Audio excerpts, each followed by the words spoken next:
El estado hiperosmolar hiperglicémico es una de las dos alteraciones metabólicas más graves que se presentan en pacientes con diabetes mellitus y puede ser una emergencia que pone en riesgo la vida.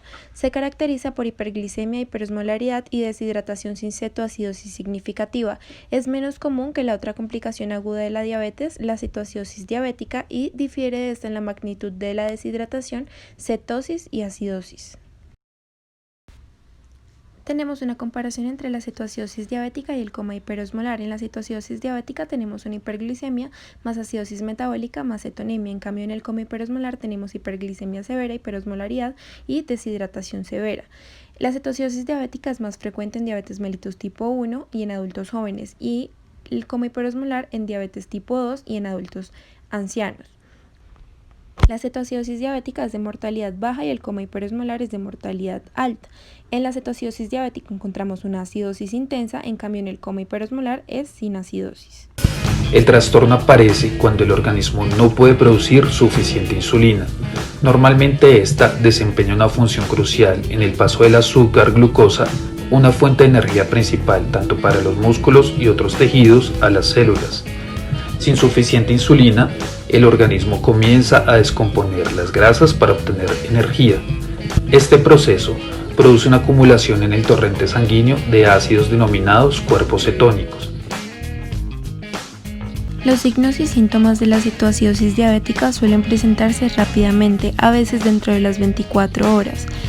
Dentro de los síntomas encontramos poliuria, polifagia, náuseas y vómitos, dolor abdominal, debilidad o fatiga, falta de aire, aliento con olor a fruta y confusión.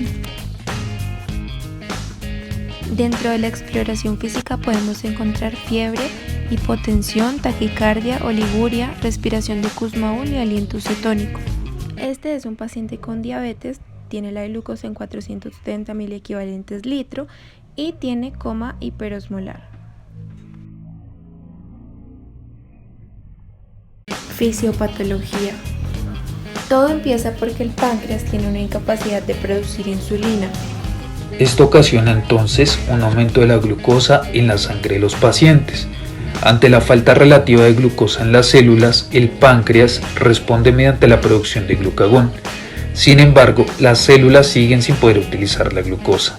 El glucagón en el hígado es un estímulo para generar la glucogenólisis, la cual aumentará la concentración de glucosa en sangre. Llega un punto en el que el glucógeno se agota, pero las células siguen pidiendo glucosa.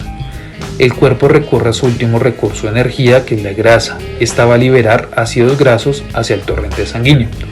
En la sangre, los cuerpos cetónicos son ácidos, lo que va a crear la acidosis metabólica que observamos en la cetoacidosis diabética. El hígado va a procesar estos ácidos grasos y los convertirá en cuerpos cetónicos, los cuales se liberarán hacia la sangre. La manera del cuerpo de compensar esta acidemia es mediante la respiración. Con esto se trata de sacar dióxido de carbono por la disociación de bicarbonato, creando una respiración rápida y profunda, Kussmaul. Debido a las altas concentraciones de glucosa en sangre y de cuerpos cetónicos, el riñón también trata de depurar estas moléculas, ocasionando cetonuria y glicosuria. Así se nos dan entonces las características tanto clínicas como bioquímicas de la cetoacidosis diabética. Manejo al paciente con cetoacidosis diabética. Todos estos procesos ocurren simultáneamente. Comencemos. Inicio de fluidoterapia. Se realiza antes de comenzar con insulina. Según el estado de hidratación del paciente, podemos iniciar con un bolo de solución salina normal, 1200 ml la primera hora. Según el cálculo de sodio corregido, si está alto o normal, considerar solución salina al medio con bolos de 250 a 500 ml la segunda hora. Si el sodio ha descendido, continuar las siguientes 12 horas con bolos de 250 a 500 ml hora. Si el paciente ya respondió a la insulina con una glucosa menor a 250 mg decilitro, cambiar a solución salina al medio más destroza al 5%. Respecto a la insulina, iniciamos con bomba de infusión, insulina intravenosa 0,1 unidades kilogramo hora. Se estima que la glicemia desciende de 50 a 75 mg decilitro la primera hora. De lo contrario, se doblará la dosis de insulina hasta lograrlo. Esta manera de ejemplo, si el paciente estaba a 8 ml hora, es mejor aumentar la velocidad de infusión a 16 ml hora. Continuar la infusión de insulina hasta cerrar la brecha aniónica. Inicie la insulina subcutánea al menos 2 horas antes de la interrupción de infusión de insulina. Consulte protocolos de insulina subcutánea según sea su criterio médico, de cada hora o cada 2 horas. Cuando la glicemia ha disminuido al menos 250 miligramos sobre decilitro, tener en cuenta que ya se ha cambiado a solución salina al medio más dextrosa al 5%. Se realiza una reducción en la insulina de acción rápida a 0,05 unidades kilogramo hora, manteniendo niveles aproximados de glucosa a 200 miligramos decilitro hasta la resolución de la cetoacidosis diabética. Se siguen estos modelos para evitar precisamente el efecto rebote con las insulinas. Respecto al potasio, es clave no olvidar que al administrar insulina hay que estar monitorizando el potasio por la misma fisiopatología de la enfermedad. Recordemos que al hacer insulinización el potasio ingresa a la célula, por ello se requiere administrar potasio anticipadamente si el paciente cuenta con una diuresis por lo menos de 50 mililitros hora. Tenga en cuenta que el paciente ingresa hipercalémico, pero con lo anteriormente mencionado es clave estar muy atento a los cambios que el paciente presenta respecto al potasio que se está monitorizando. Respecto al bicarbonato, es poco usual que lleguen pacientes con un pH menos de 7. Esto es muy grave, así que debemos administrar de 50 a 100 mil equivalentes de solución salina en medio durante la primera hora. Si no mejora la situación, repetir cada 2 horas y considerar añadir potasio 10.000 equivalentes con cada infusión de bicarbonato. La expectativa es que a las 24 horas la cetonemia y la acidosis debieron haberse resuelto. Asegurarnos que los parámetros clínicos y bioquímicos estén mejorando o se hayan normalizado. Considerar líquidos intravenosos si el paciente no come ni bebe. Si esto no mejora, se debe considerar infusión intravenosa de insulina a tasa fija versus infusión intravenosa de insulina de tasa variable a través de bomba de infusión. Varón de 30 años, fumador de 30 paquetes año y con antecedentes personales de diabetes mellitus tipo 2, con adecuado control metabólico y sin complicaciones micro y macrovasculares, hipertensión arterial esencial e en tratamiento con metformina 850 miligramos cada 12 horas y ramipril 5 miligramos cada 24 horas.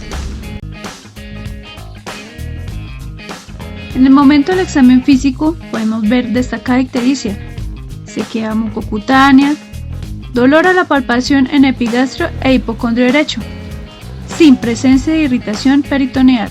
En los análisis se puede ver un hemograma normal, una bioquímica destacada en glucosa de 541 miligramos sobre decilitro, bilirrubina total de 3,3 miligramos sobre decilitro, a expensas de la bilirrubina directa, AST de 98 unidades litro, ALT de 202 unidades litro, lipasa, sodio, potasio, magnesio y proteína C reactiva fueron normales. La gasometría venosa revela un pH de 7,31, presión de dióxido de carbono de 41 milímetros de mercurio, bicarbonato de 15,40 milimol litro. En cuanto al tratamiento, se inició bolo de insulina rápida, 0,1 unidades internacionales kilo de peso corporal. Seguido de esto a una bomba de perfusión de insulina, 50 unidades de insulina rápida en 500 mililitros de solución salina, a 0,1 unidades kilo hora. Posterior reducción del ritmo de infusión a 0,05 unidades kilogramo hora cuando la glicemia fue menor a 200 miligramos decilitro.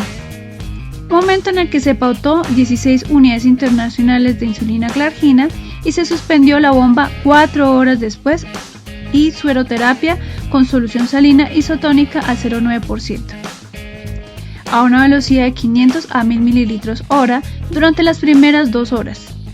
La ecografía abdominal del paciente presenta lesión y dilatación en vía biliar intra y extrahepática.